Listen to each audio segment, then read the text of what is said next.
अस्सलामुअलैकुम अज़ीज़ तलबा, आज हमने नज़म मदाने करबला में गर्मी की शिद्दत उसके मशक़ी सवालात पढ़ने हैं।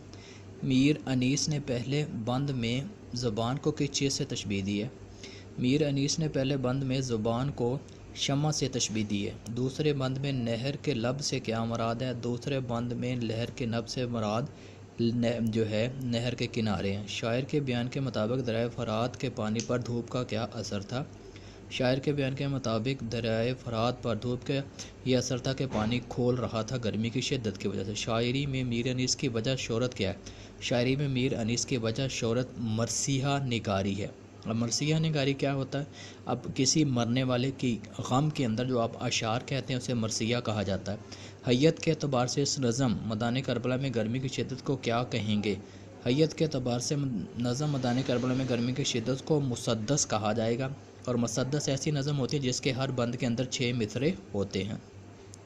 ये इसके सवालात हैं और MCQs आप लोगों को जो मैं दिखा रहा हूँ ये देख लेने हैं।